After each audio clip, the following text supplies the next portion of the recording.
Depuis les travaux de Jean-Marie Mayer et jusqu'à la communication d'hier de Christian Sorel, il était d'usage d'entamer l'histoire de l'Assemblée des cardinaux et archevêques par un récit fondateur tourné vers l'extérieur, celui d'une séparation rejouée avec l'État laïcisateur.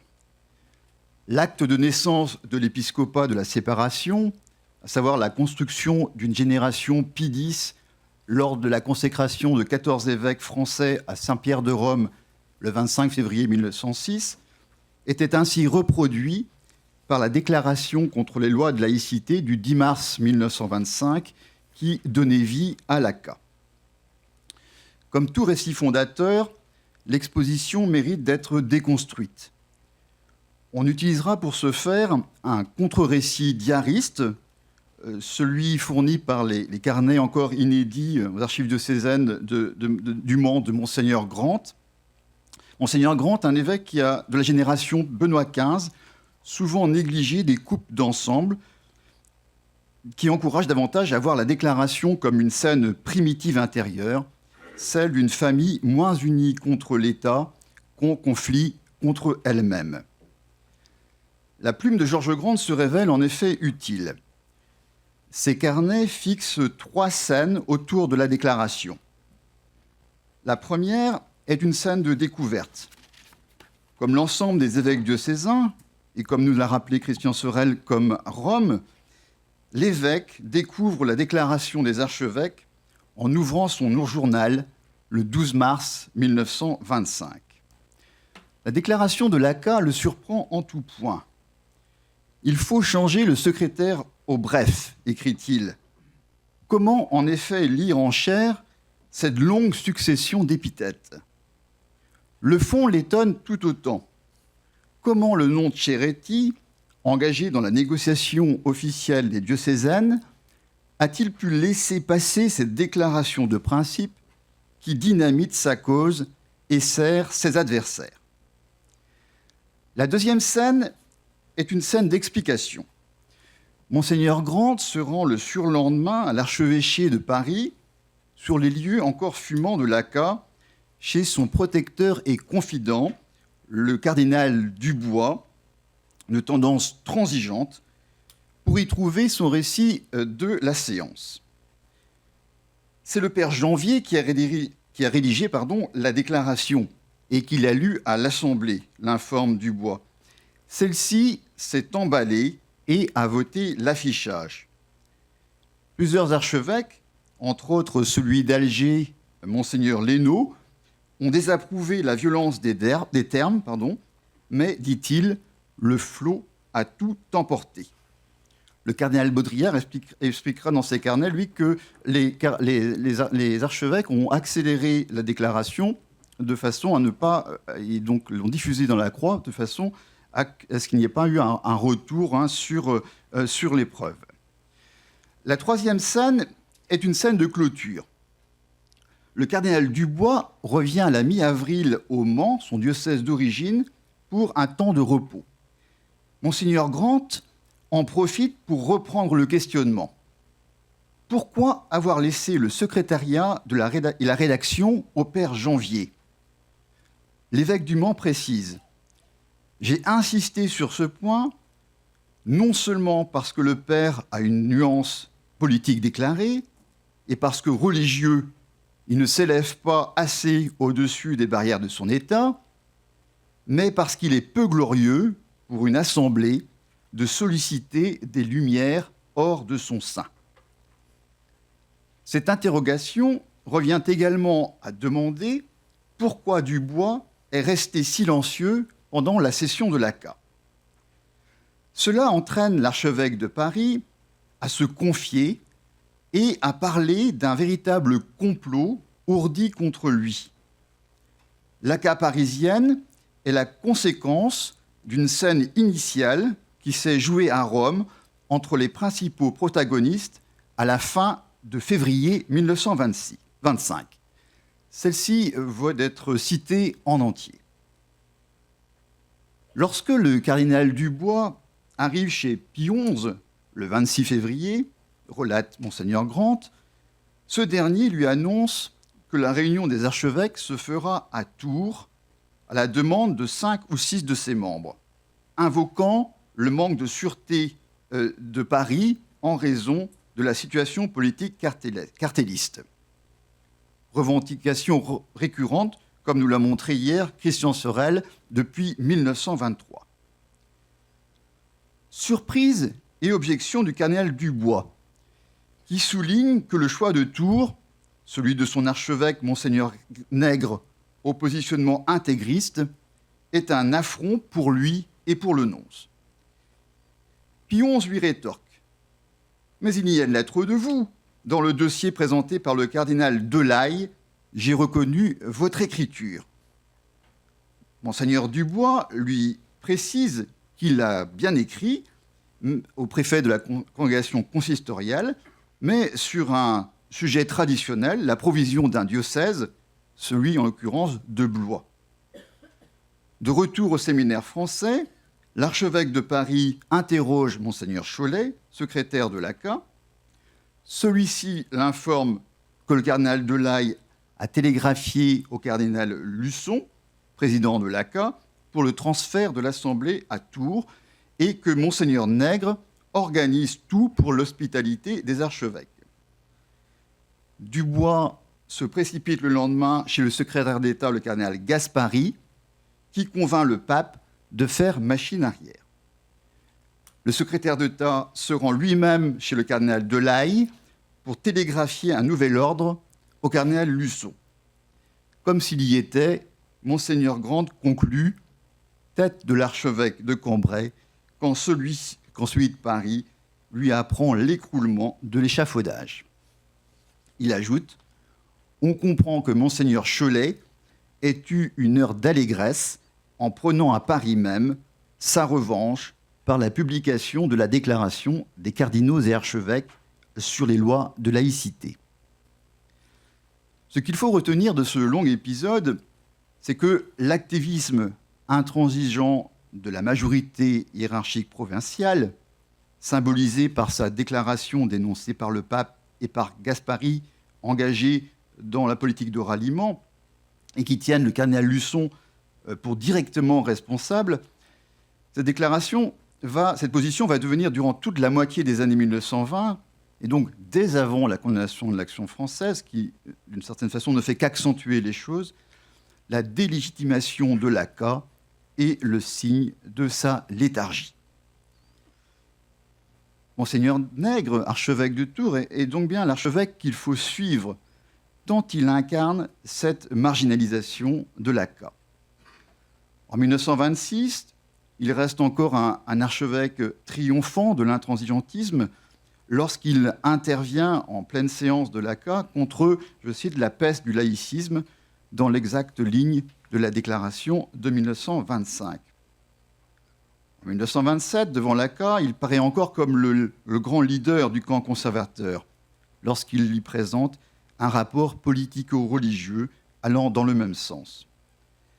En 1928, et alors que le cardinal Gaspari rédige un contre-rapport contre lui sur le même thème, cet archevêque Action française n'est plus rien. C'est ce que fixe la plume impitoyable de son suffragant du Mans, qui le place non plus en majesté à Paris, mais en minorité lors d'une petite réunion provinciale de Tours qui n'a jamais accueilli l'ACA. Voici son récit du 27 mars 1928. Monseigneur Grant écrit : Monseigneur Nègre commence par nous lire le procès-verbal des réunions des archevêques. Le nonce Malionnet est allé ouvrir la première séance de l'ACA et donner les instructions du Saint-Père. Elles sont précises, on pourrait ajouter méticuleuses. Dans le programme de la Fédération de la Ligue Castelnau, il y avait, entre guillemets, combattre les lois d'exception inspirées par la laïcité. Le pape a biffé, inspiré par la laïcité. Grant ajoute, on devine ce que peut penser l'archevêque de Tours d'une telle suppression. En la lisant, il hoche la tête expressivement. Après la tête de Monseigneur Chollet, Monseigneur Grant, qui sait capter le corps hiérarchique par son sens du détail, se paye en quelque sorte celle de Monseigneur Nègre. Le règlement de 1928, qui vaut acceptation de l'ACA par Rome, et le refus de ce qu'a été l'ACA jusqu'alors. Et cela ouvre une nouvelle période, ce que Christian Sorel appelle une deuxième naissance.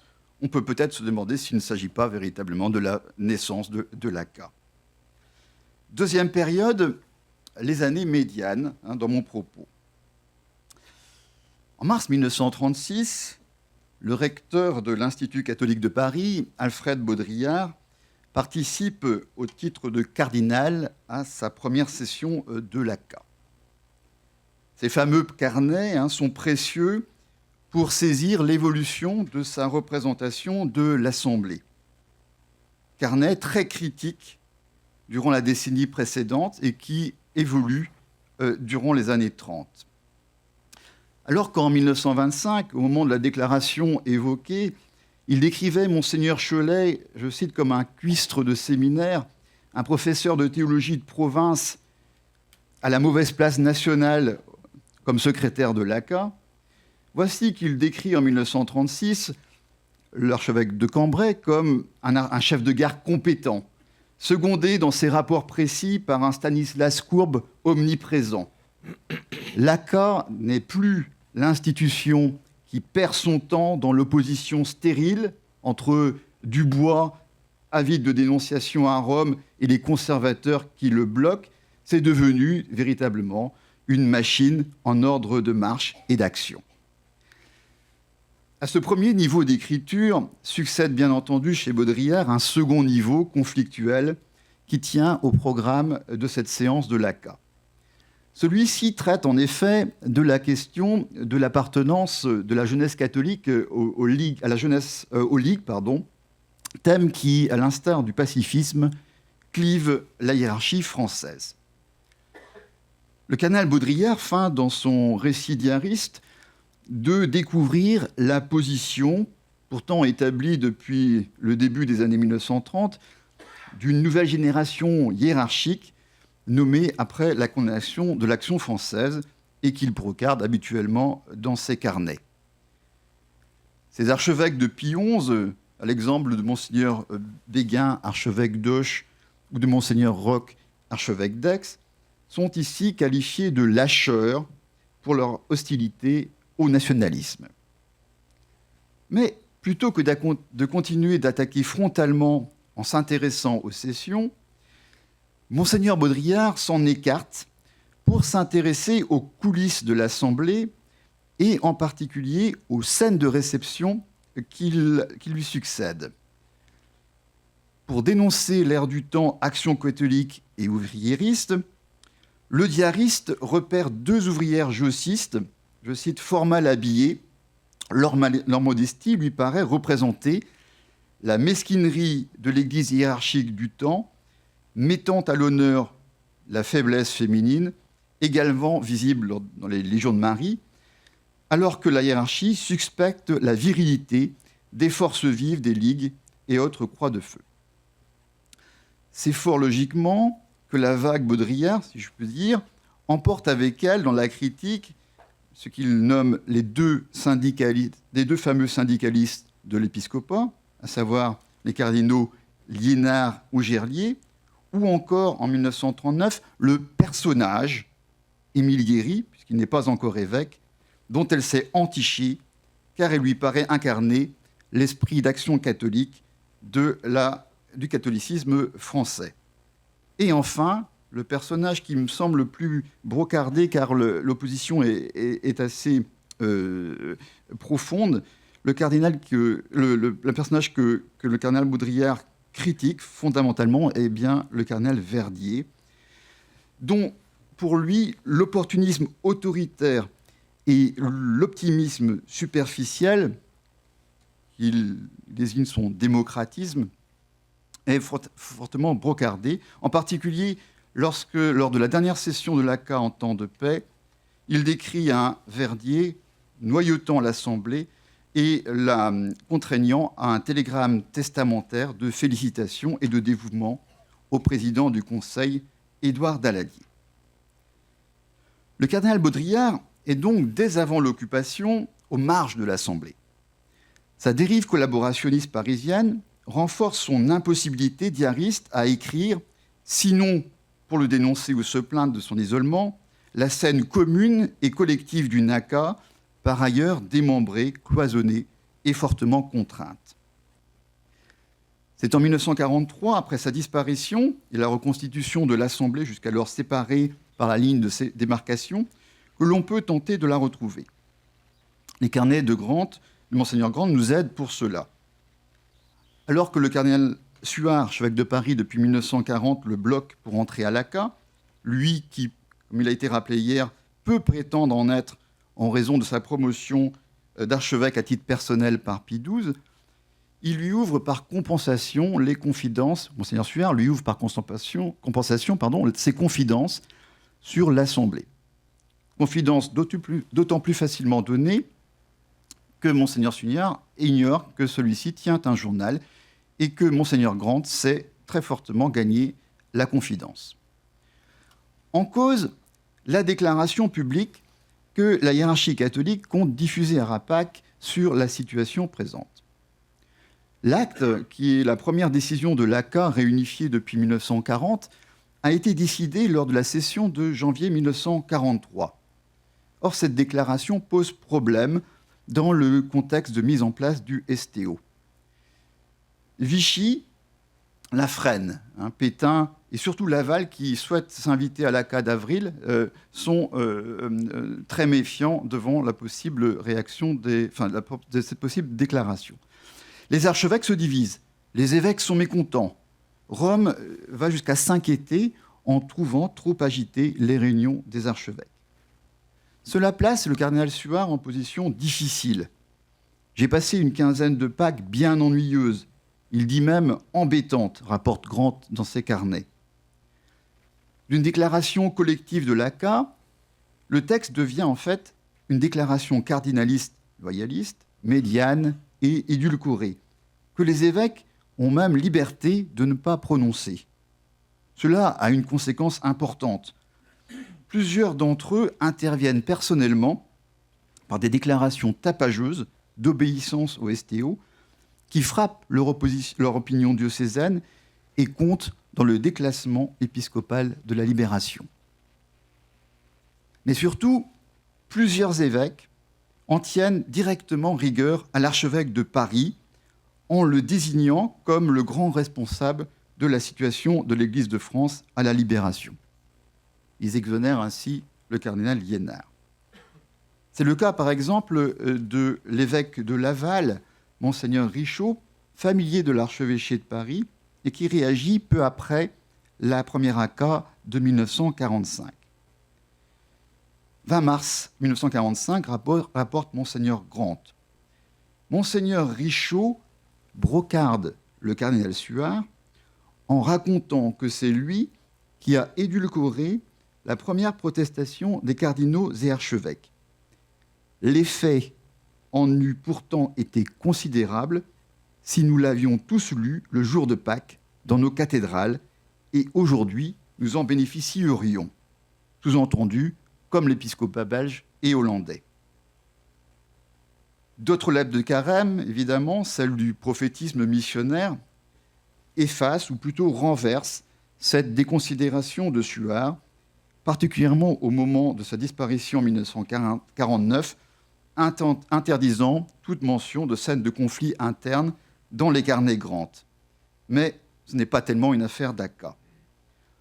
On retrouvera celle-ci en disant que la mort de l'archevêque de Paris ouvre indirectement la porte de l'ACA à Monseigneur Grant, qui entre enfin après 20 ans d'attente et avoir rongé son frein.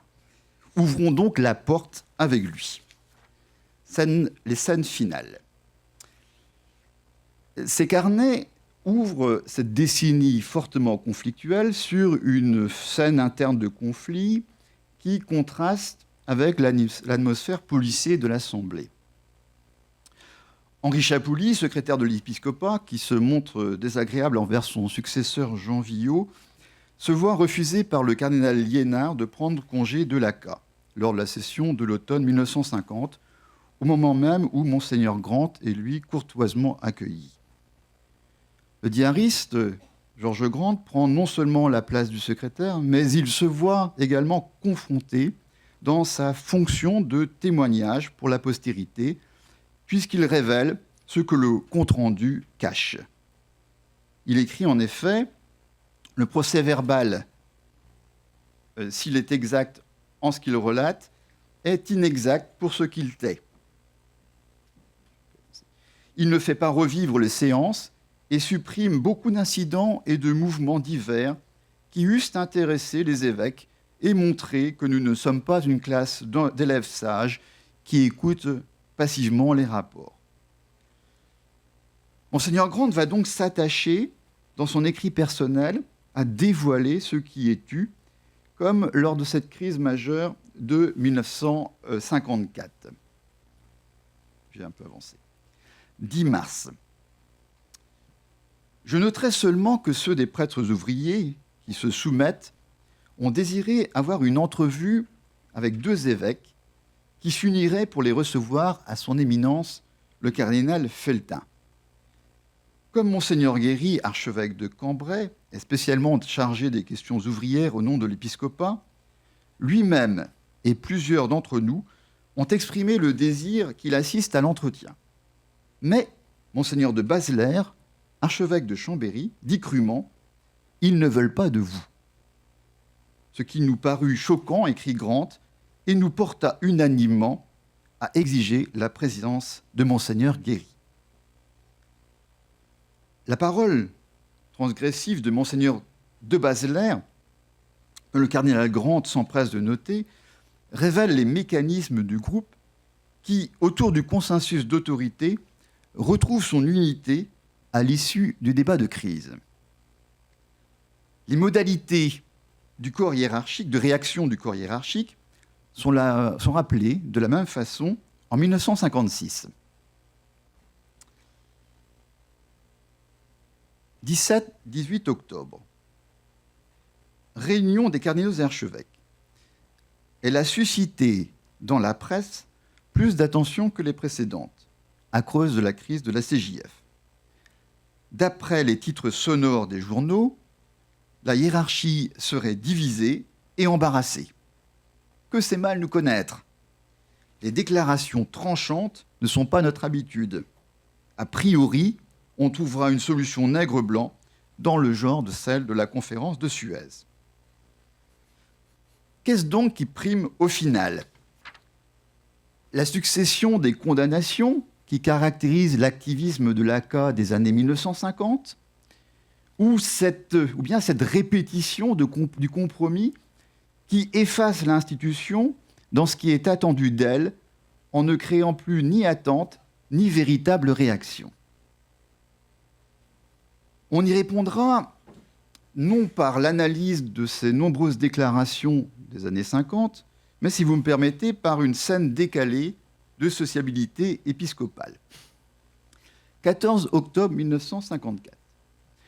Je suis retourné le matin à l'Assemblée des cardinaux et archevêques et j'y assistais à la remise de la rosette de la Légion d'honneur au cardinal Gerlier par le cardinal Liénard.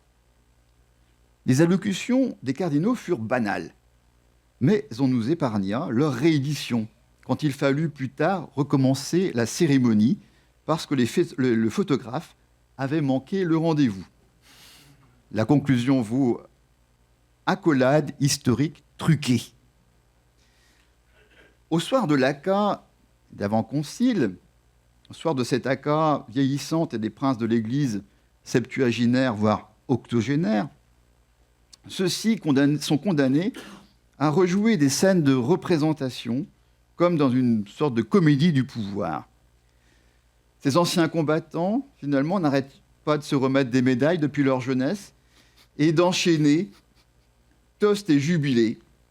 30 ans de pouvoir à l'ACA, c'est fatalement réduire le pouvoir à un anniversaire. Si bien que leur opposition institutionnelle réelle, l'un, Feltin, est vicaire aux armées, l'autre, Liénard, est prélat de la mission de France, le dernier, Gerlier, est protecteur du Prado.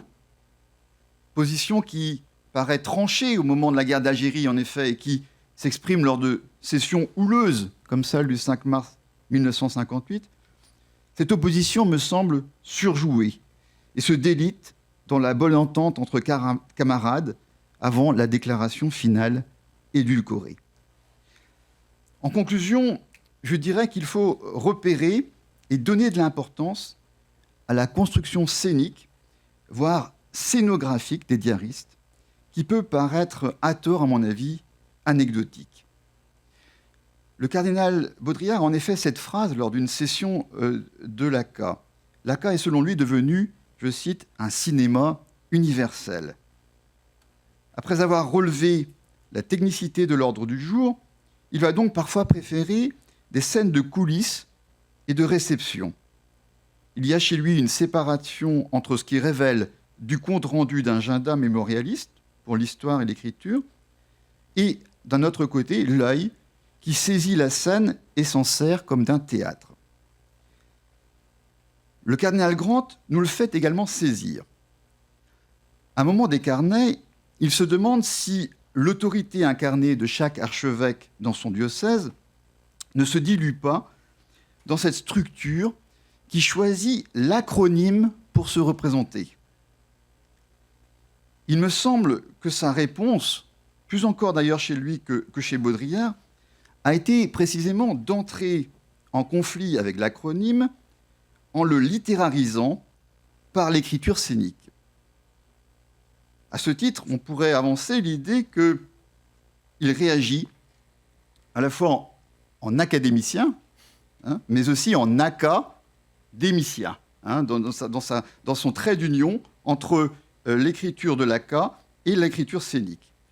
Et je ne résiste pas, à ce titre, à vous citer ce qui me paraît être, aux yeux de Grant, l'une des journées les plus conflictuelles de l'ACA. Je terminerai là-dessus. 3 mars 1953. Une discussion s'éleva au sujet du père Montuclar, dominicain, dont la plupart d'entre nous souhaiteraient la condamnation par Rome, alors que le cardinal Gerlier envisage que si elle s'accomplissait, nombre de prêtres apostasieraient. Nous nous récrions. Et quand ce serait, quelle peste que ces indésirables. Le déjeuner qui suivit était offert au cardinal Felletin par la maison Pradel. Par ses soins, la salle était tendue de draperies grises sur lesquelles resplendissaient nos armes. Chatoiement de couleurs. Les archevêques étaient groupés par petites tables de 8, les 6 cardinaux sur une estrade. Le cardinal Felletin et moi au centre, pour une fois. Le menu dépassait nos moyens.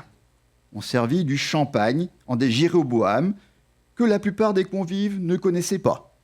Et le domestique, les tenant par la base, d'une seule main, avait des allures de prince pour accomplir sa prouesse. Il dut être surpris de ne pas multiplier ses rasades, car dès son second passage, il reçut plus de refus que d'accueil. La hiérarchie n'est pas humide. Peut-être, et vous me permettrez ce trait breton, eût-il mieux valu plus d'humidité servie par le prince domestique pour moins condamner le dominicain par les princes de l'Église. Entre les deux scènes, celle du matin et celle du midi, il y a un trait d'union qui me semble être un trait de vérité par le détail, la coulisse et en fait l'intérieur de ce monde de l'ACA, d'avant-concile. C'était le risque évidemment d'introduire un breton, mais surtout des académiciens dans une institution sérieuse comme dans ce colloque sérieux. Ceci pour dire que l'histoire de l'ACA s'est jouée en coulisses, sur des détails et donc de l'intérieur. Les carnets Grant et Baudrillard, qui sont ceux de deux chroniqueurs, le montrent, et il n'est pas interdit à l'historien de suivre cette voie en complément et parfois en contrepoint d'une histoire de l'extérieur, de la réception et du grand jour. Merci.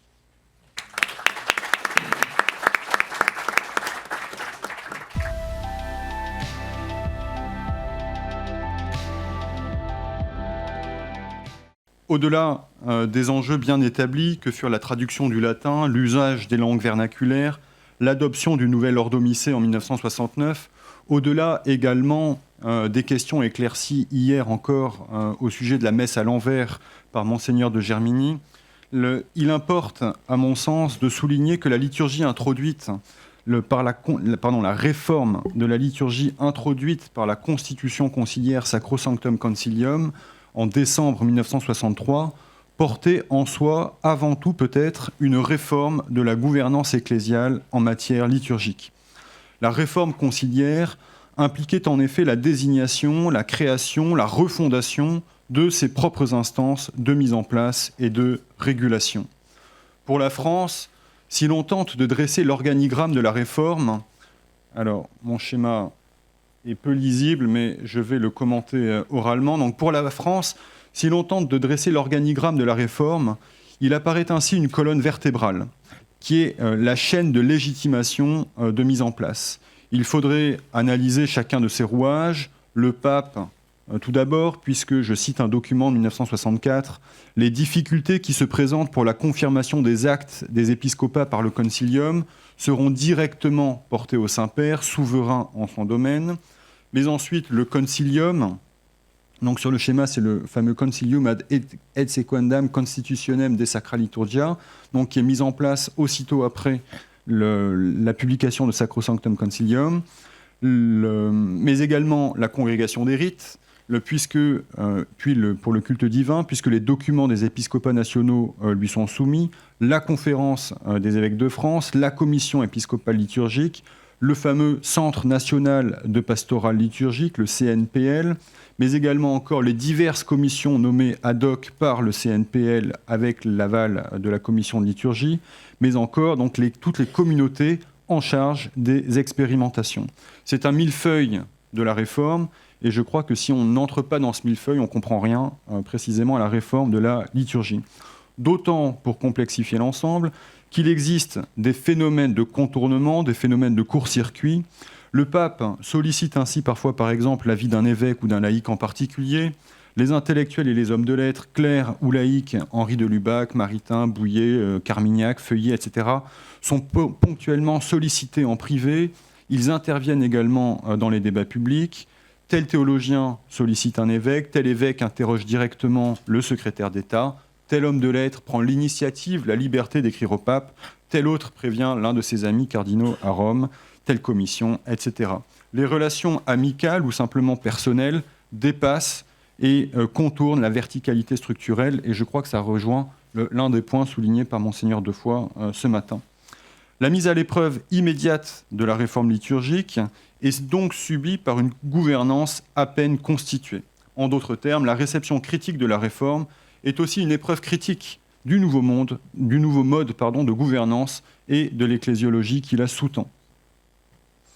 Henri Charlier, dans Itinéraire en janvier 1967, dénonçait ainsi la véritable anarchie manifestée par et dans la réforme liturgique. Dans le même numéro d'Itinéraire, un autre auteur évoquait quant à lui la subversion à l'œuvre dans la réforme liturgique. Encore un autre, un troisième, s'emportait cette fois contre les abus de la bureaucratie avec laquelle le pape est aux prises. Il faut, écrivait cet auteur, que les bureaux de l'Église demeurent des bureaux soumis au pape et n'agissent pas à sa place. Sous sa plume, la dénonciation des traductions passait par la remise en cause de la légitimité des instances de gouvernance de l'Église de France, dont la bureaucratie serait opposée à la volonté pontificale. Le dominicain véhément Bruckberger, dans une tribune intitulée Ite Missa Est, en janvier 1975, s'en prenait à son tour aux évêques se livrant à des brigandages. Je le cite, « Les initiatives liturgiques les plus anarchiques, les plus profanes, pour ne pas dire profanatrices, se multiplient un peu partout dans nos églises et jusque dans nos plus vénérables cathédrales, avec l'assentiment et parfois la participation de certains évêques. » On est là, évidemment, dans les franges contestataires. Cette perception, sur un mode évidemment très, très moderato, est partagée, voire diffusée en interne par quelques évêques qui sont eux-mêmes critiques du travail de la commission épiscopale de liturgie. Ainsi, d'une lettre de Monseigneur Fluzin de Saint-Claude à Monseigneur Weber, en avril 1965. « Nous en sommes arrivés au point où il faut décider si les diocèses demeurent ou s'il est préférable de tout diriger depuis Paris. ou encore d'une lettre de Monseigneur Hatton, évêque de Langres, à Monseigneur Boudon, évêque de Mende, en novembre 1965. Tout en ne me faisant aucune illusion sur l'efficacité de cette ultime démarche, je me permets de la tenter. Et si j'insiste encore, c'est qu'en conscience, je me crois obligé de le faire. En bref, la commission de liturgie, tant au plan universel qu'au plan naturel, veut aller beaucoup trop vite. Le fond du problème ecclésiologique est formulé, entre autres, par Jacques Maritain en 1970. Je le cite, « Si l'évêque devenait en quelque sorte, non de droit, certes, mais de fait, l'agent d'exécution d'une commission, n'est-ce pas sa mission même de successeur des apôtres et la prescription évangélique elle-même qui se trouverait blessée ?» À la lecture de ce passage, Henri de Lubac répond aux philosophes en privé, en dénonçant à son tour, je cite, « les abus des assemblées, commissions, comités, bureaux, et ce qu'on se met à appeler horreur l'appareil de l'épiscopat. Il faudra absolument que quelques évêques doués d'une forte personnalité osent s'en affranchir. Pour l'instant, nos évêques sont paralysés. » La lettre date de novembre 1970. Le père Bouillet, engagé à divers titres dans la réforme liturgique, a des formules terribles pour décrire, je le cite, la conciliarité de poche, qu'on appelle aujourd'hui abusivement collégialité, où en fait quelques malins tirent régulièrement les ficelles derrière de braves gogos qui s'imaginent après cela avoir pris des décisions que d'autres ont prises à leur place, mais sous leur responsabilité.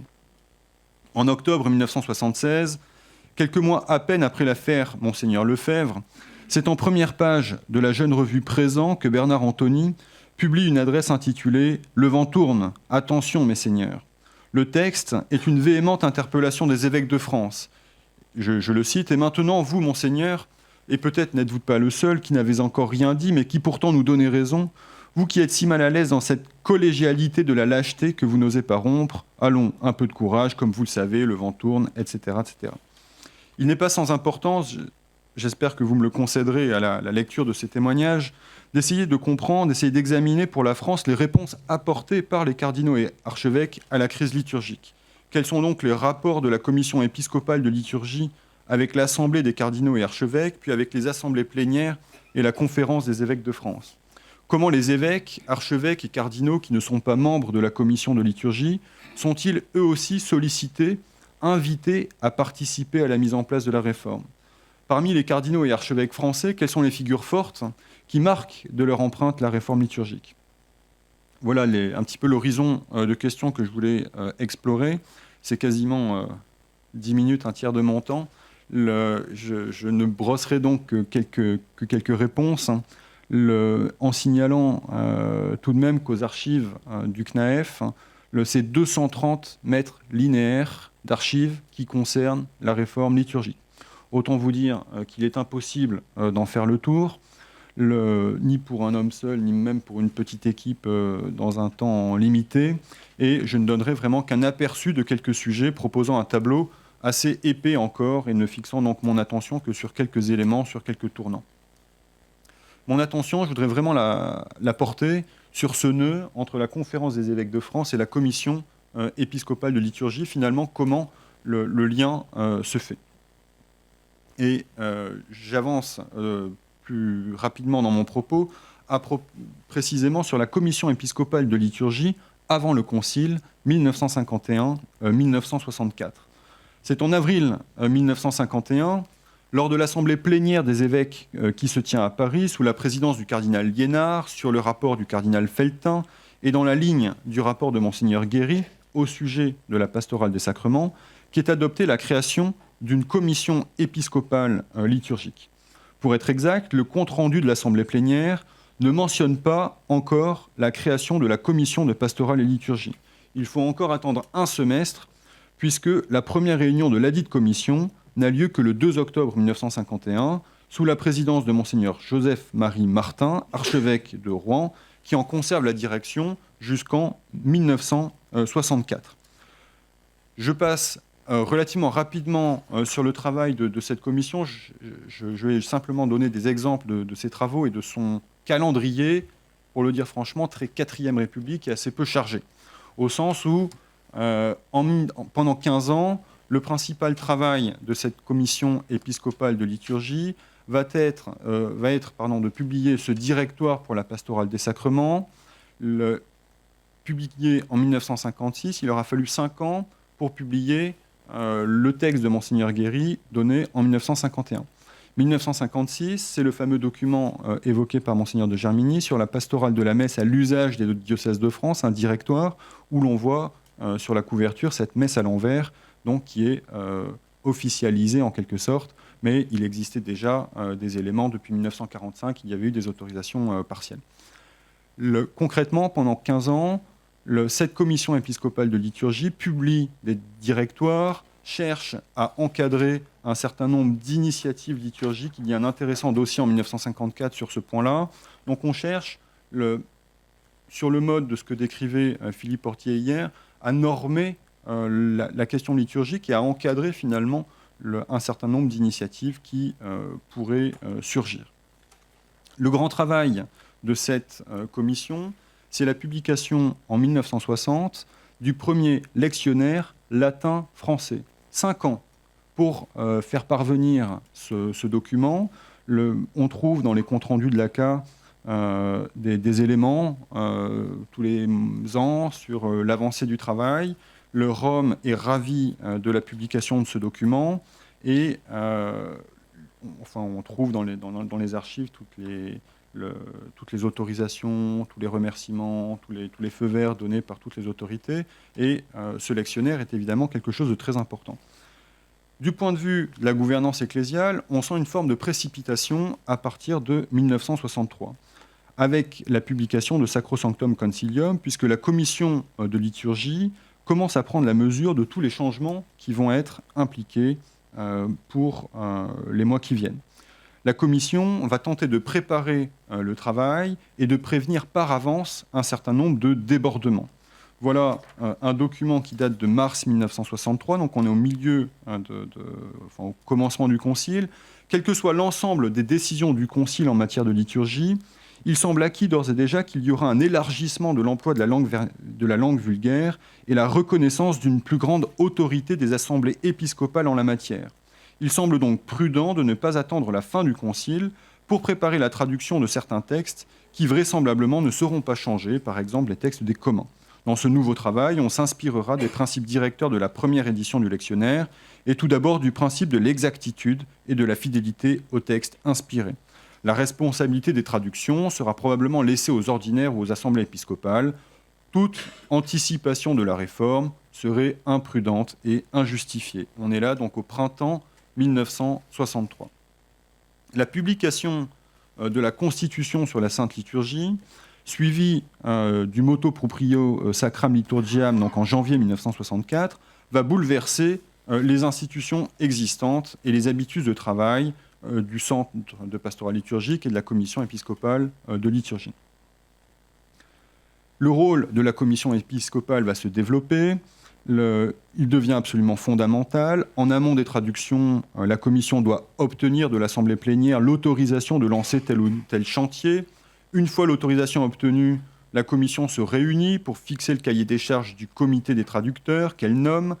Les traducteurs, en général, c'est entre 5 et 10 membres, vont travailler sous la direction de 1 ou 2 évêques. In fine, la commission épiscopale de liturgie examine les travaux des groupes de travail, valide ou au contraire demande encore des corrections, présentant l'ultime version à l'Assemblée plénière, devant laquelle la commission de liturgie est évidemment responsable, mais il revient à l'Assemblée plénière de valider les traductions soumises. La dernière réunion de la commission permanente de l'ACA coïncide en fait avec la publication du motu proprio Sacram Liturgiam. Et on voit bien qu'à cette réunion, c'est l'ancienne équipe, en quelque sorte, si vous voulez, qui est encore à la manœuvre, et notamment le cardinal Martin. Sur le cardinal Martin, je passerai très rapidement. J'ai trouvé son épitaphe dans la cathédrale de Rouen, et je le lis pour vous donner un petit peu la tonalité de la dynamique du cardinal Martin. Archevêque de Rouen pendant 20 ans, de 48 à 68, l'homme de tradition, poussé par l'esprit vers des horizons inconnus, il ne se déroba pas aux aventures de la foi. Je crois qu'il y a beaucoup d'euphémismes, voire un peu d'ironie. Enfin, peut-être pas d'ironie, j'exagère, mais en tout cas, il faut lire entre les lignes. Des bords de la Garonne au rivage de la Seine, avec l'étape aimée à Notre-Dame-du-Puy, long fut son chemin. Mais combien plus long et plus éprouvant le chemin qui sépare Vatican I de Vatican II. les exactes rubriques des vivantes liturgies et les fidélités du serviteur de la liberté du Fils. Et plus longue encore, la route qui dérive du Tibre aboutit à l'antique Bosphore et des strictes sécurités de la latinité au risque exaltant de l'espoir œcuménique, puisque après avoir présidé la commission de liturgie pendant presque 15 ans, le cardinal Martin sera élu à l'œcuménisme. Ce qui est intéressant pour l'historien, c'est que la réforme liturgique, donc décembre 63, janvier 64, correspond aussi à un passage de génération pour la présidence de cette commission épiscopale de liturgie. Le cardinal Martin se représente en novembre 1964 et il n'est pas élu, c'est Monseigneur Boudon qui va prendre sa suite. Les deux hommes ont pas loin de 20 ans d'écart. Monseigneur Boudon était arrivé à l'intérieur de la commission épiscopale de liturgie quelques années plus tôt et c'est lui qui va porter tout le poids finalement de la réforme liturgique. Au sein de la commission épiscopale de liturgie, il y a essentiellement 4 évêques qui sont très engagés. Sur le fond, il y a 9 évêques comme 9 régions apostoliques, mais les évêques sont engagés de manière variable dans le travail effectif de la commission. Et les plus engagés sont Monseigneur Boudon, bien sûr, président, Monseigneur Génie, qui est le secrétaire, Monseigneur Kervéadou de Saint-Brieuc et Monseigneur Coligny, qui est alors à Ajaccio et qui passera ensuite à Toulouse. Monseigneur Coffy, dont il était question ce matin, n'arrivera donc qu'en octobre 1970, prenant la suite de Monseigneur Boudon. Le rôle de Monseigneur Coligny est assez délicat à qualifier. Si je puis dire, c'est un peu la mouche du coche de la commission épiscopale. Monseigneur Boudon, Monseigneur Kervéadou et Monseigneur Génie sont tous les 3 membres du Concilium à Rome. Ils participent donc à l'élaboration de la réforme liturgique à l'échelon supérieur. Leur légitimité institutionnelle s'en trouve donc renforcée par rapport à leurs confrères évêques, puisqu'ils participent de l'instance romaine de régulation, donc qui est fondée en janvier 1964. Ils sont tous les 3 mieux informés. Ils voient en quelque sorte les coups avec un temps d'avance. Ils peuvent également plaider les dossiers à Rome pour faire avancer le travail de la commission française. Ainsi, d'une lettre de Monseigneur Boudon, qui n'est à cette date-là pas encore président de la commission de liturgie, à Monseigneur Weber, qui est à Strasbourg, on est là au printemps 1964, le concilium se met à peine en place. « Cher Monseigneur, je me permets de prendre un peu de votre temps pour vous dire de Rome mon fidèle souvenir et vous donner quelques détails sur la première réunion du concilium où, avec Monseigneur Génie et Monseigneur Kervéadou, nous essayons de représenter l'épiscopat français. Sur 42 membres, 25 étaient présents. La session n'a duré que 3 heures et a été surtout une prise de possession d'un chantier que les rites occupaient et qu'ils ne tenaient pas à abandonner.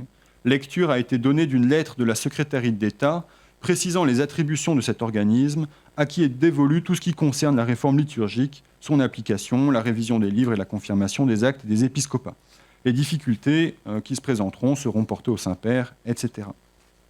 Monseigneur Boudon est l'incontournable président de la commission épiscopale de liturgie pendant 6 ans, et à ce titre, il porte véritablement la réforme, il organise le travail de la commission, il fixe les orientations et les calendriers du Centre national de pastoral liturgique. Alors, dans d'autres écrits, j'avais essayé de proposer un tableau, un portrait de Monseigneur Boudon. C'est l'homme cible, c'est l'homme qui est descendu par tout le monde, par tous ceux qui critiquent la réforme. Juste pour vous donner un exemple, Jean Guiton, dans une lettre à un correspondant privé, « Monseigneur Boudon est un homme humble et bon, mais nul, et qui a sans doute été choisi comme président à cause de sa nullité. » Des formules comme ça dans les archives, il y en a honnêtement des dizaines. C'est vraiment terrible. Il a un accent du Sud, il vient de Mende, il a grandi en Lozère. Enfin, je suis moi-même de l'Hérault, donc je comprends assez bien ce que cela peut signifier quand on débarque à Paris. Mais c'est un homme qui a vraiment beaucoup de peine à s'imposer comme expert et compétent dans le domaine de la liturgie. Ça pose évidemment un certain nombre de problèmes. Monseigneur Boudon est de ce fait très dépendant du Centre national de pastorat liturgique, qui est véritablement le lieu de l'expertise. Monseigneur Boudon doit également subir le feu des critiques des cardinaux français, de ses frères dans l'épiscopat. Il reçoit ainsi quelques reproches de Monseigneur Mazra, l'évêque d'Angers, mais également de Monseigneur Weber, de Monseigneur Alchinger. Monseigneur Boudon doit se justifier auprès des cardinaux Liénard et Lefebvre. Il doit couvrir les comités des traducteurs. Ainsi, d'une lettre de Monseigneur Boudon au cardinal Lefebvre en 1967, il va sans dire, c'est dur je pense pour les traducteurs de cette époque, il va sans dire que la commission épiscopale, qui n'a à aucun moment perdu de vue l'importance des traductions liturgiques comme expression de la foi et proclamation du mystère du salut, examinera les points signalés avec grande attention lorsque l'édition du nouveau missel permettra la révision des points signalés. Je pense qu'il est bon de garder confiance au comité des traducteurs avec lequel nous sommes en liaison très étroite. Donc, Monseigneur Boudon a l'autorité, mais il n'a pas de la reconnaissance des milieux intellectuels ni toujours de ses confrères. Et c'est cette disjonction qui ouvre la porte à maintes critiques. En 1970, c'est Monseigneur Coffy, extérieur à la commission, qui succède à Monseigneur Boudon, qui pourtant s'était présenté encore à l'élection. Monseigneur Boudon poursuivra ses travaux en liturgie dans la Commission internationale francophone de traduction liturgique, donc il restera dans le champ, mais n'occupant plus de responsabilités officielles au sein des commissions épiscopales. Monseigneur Coffy a une réputation en revanche de théologien, et il entre sur la scène de la Réforme par la publication d'un rapport tout à fait très remarqué, dont il était question ce matin, « Église, signe de salut au milieu des hommes », qui est présenté à Lourdes en 1971. Mais avec ce rapport, et ça frappe l'historien, la problématique évolue d'une certaine manière. On n'est plus simplement dans la traduction des textes, on est dans une nouvelle intelligence de l'Église, du lien Église-sacrement. Et d'une certaine manière, on a dépassé un certain nombre d'enjeux. Ce qui est intéressant également de souligner pour l'historien, c'est que du point de vue fonctionnel, le Centre national de pastorat liturgique va devenir le secrétariat de la commission épiscopale de liturgie. C'est-à-dire que ce qui était à l'origine un organisme privé, dominicain, devient un organisme national en 1965 et devient de fait le secrétariat de la commission de liturgie. C'est au siège du CNPL à Neuilly que la plupart des réunions de la commission de liturgie ont lieu. C'est un emboîtement de structures qui interroge d'une certaine manière. Et il faut se demander si cet emboîtement laisse la liberté requise aux évêques. Faut-il considérer la réforme liturgique comme le produit finalement d'un organigramme un peu improvisé, qui pourrait donc exonérer chacun de ses responsabilités. Je passe dans mon propos. Ce qui est intéressant, c'est que grâce à l'ouverture des archives du CNAEF, on peut désormais accéder au dossier de vote des assemblées épiscopales sur la mise en place de la réforme. Je rappelle, je vous transmets en tout cas ces informations connues des experts. Pour qu'un texte des traductions soit adopté, il doit être voté par les 2/3 des évêques présents. Et en fait, toutes les traductions sont votées phrase à phrase. Alors, ce n'est pas vrai pour le lectionnaire, ce n'est pas vrai pour les textes de la Bible, des évangiles, pour les longs morceaux, si vous voulez, de la réforme liturgique. Mais tout ce qui concerne le canon, par exemple, tout ce qui concerne le Gloria, c'est vraiment du mot à mot, du phrase à phrase. Alors, pour vous donner des exemples, on vote sur le Gloire à Dieu en 1964. La traduction du Gloire à Dieu que nous connaissons, c'est 101 évêques en faveur, 3 contre. La traduction du Credo, qui a été tellement critiquée par la suite, malgré donc la formule de même nature que le Père, passe en toute sécurité, 95 voix pour, 8 contre. Le symbole des apôtres est soutenu par 99 évêques contre 4. Il en va de même pour les autres textes présentés lors de l'Assemblée plénière de mai 1964. Le Sanctus, ce sont les textes d'aujourd'hui, donc 92 voix, l'Agnus Dei 98, le Domine non sum dignus 99.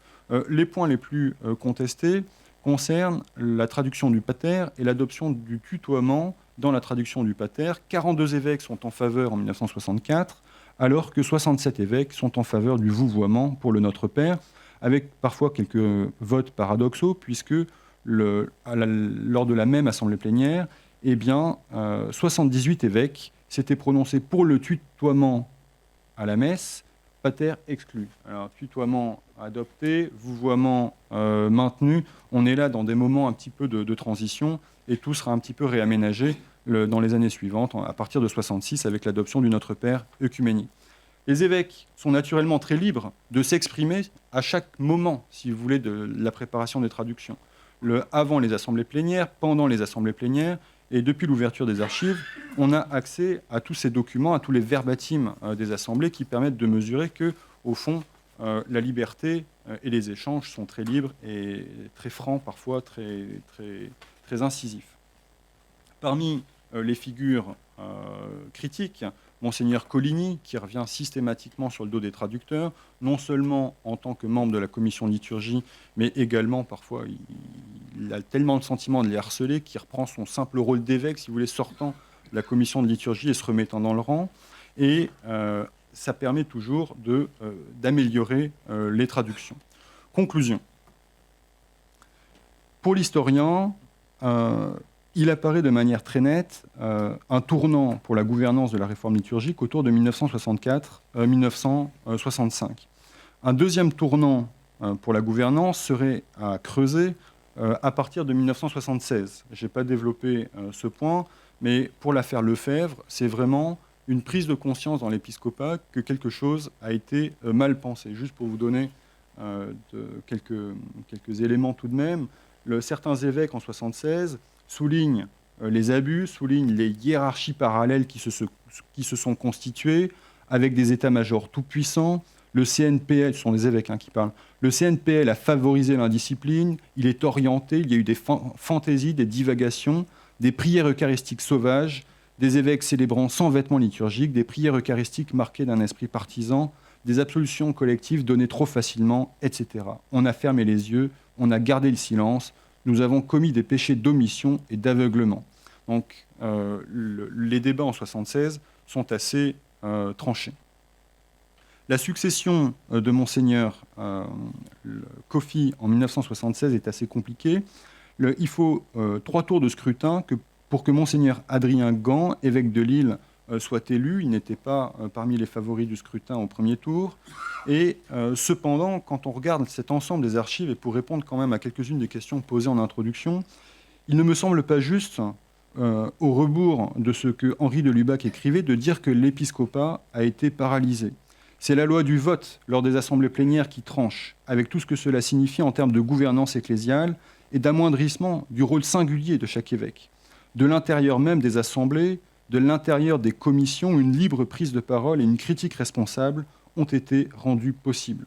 Même si certaines initiatives de la base lui échappent, le corps épiscopal joue son rôle dans la pesée et dans le contrôle de la réforme. Il ne semble pas juste, en ce sens, de dire que les évêques ont abdiqué leur autorité. Ils ont compté sur la compétence de quelques théologiens, ils ont délégué à quelques-uns de leurs frères la préparation des documents de travail, ils ont émis des critiques, ce sont des milliers de maudits, des dizaines de milliers de maudits qui sont publiés, qui sont envoyés au CNPL. Ils ont donc émis des critiques en amont par des demandes des corrections. Ils ont approuvé les textes, phrase à phrase, locution par locution dans certains cas. De bout en bout, ils ont veillé à la mise en place contrôlée de la réforme liturgique. Est-ce à dire cependant que la réforme est idéale du point de vue de la gouvernance? Certes pas. Monseigneur Boudon est fragile, c'est un euphémisme. Le CNPL est discuté. Les travaux de la commission épiscopale de liturgie se sont réalisés dans un climat tendu, selon un calendrier impératif, sous le feu de l'urgence. Mais au vu des archives, des quantités d'archives, il importe à mon sens de comprendre que nul évêque en personne, nulle institution ne s'est arrogé, ne porte seul la responsabilité de la réforme, qui est en fait le reflet, le fruit d'un moment qualitatif de l'ensemble de l'Église de France. Merci.